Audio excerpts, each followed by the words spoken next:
২৪ লাখের সম্পদের মালিকের ব্যাগে ৭৪ লাখ, রহস্যের মুখে জামায়াত নেতা বেলাল। সৈয়দপুর বিমানবন্দরে নগদ ৭৪ লাখ টাকাসহ আটক হয়েছেন ঠাকুরগাঁও জেলা জামায়াতের আমির বেলাল উদ্দিন প্রধান। নির্বাচনের ঠিক আগ মুহূর্তে বিশাল অঙ্কের এই নগদ অর্থ বহন নিয়ে তৈরি হয়েছে নানা বিতর্ক। একদিকে দল ও পরিবারের পক্ষ থেকে এটিকে ব্যবসায়িক অর্থ বা শ্রমিকদের বেতন দাবি করা হলেও আয়কর নথি বলছে ভিন্ন কথা। ২৪ লাখ টাকার মোট সম্পদের মালিকের কাছে ৭৪ লাখ টাকা নগদ কেন, তা নিয়ে শুরু হয়েছে চুলচেরা বিশ্লেষণ। সৈয়দপুর বিমানবন্দরের নিরাপত্তা তল্লাশিতেই থমকে গেল সব। ঠাকুরগাঁও জেলা জামায়াতের আমির বেলাল উদ্দিন প্রধানের সাধারণ একটি বাজারের ব্যাগ থেকে বেরিয়ে এলো থরে থরে সাজানো নোটের বান্ডেল।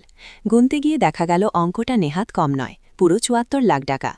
আইনশৃঙ্খলা রক্ষাকারী বাহিনীর হাতে আটকের পর থেকেই শুরু হয় সাফাই গাওয়ার পালা। জামায়াতে ইসলামী ও তার ঘনিষ্ঠজনদের দাবি এটি ব্যবসায়িক লেনদেনের টাকা, কিন্তু অনুসন্ধানে বেরিয়ে এসেছে চমকপ্রদ তথ্য। সর্বশেষ মাৎসরি থান ৪,৭৮,৬৪১ টাকা। মোট প্রদর্শিত সম্পদ ২৪,৪৪,৮৬৭ টাকা। অর্থাৎ বেলাল উদ্দিনের সারা জীবনের অর্জিত মোট সম্পদের পরিমাণ যেখানে প্রায় ২৪ লাখ টাকা, সেখানে তার ব্যাগে পাওয়া গেছে তার ৩ গুণেরও বেশি নগদ অর্থ।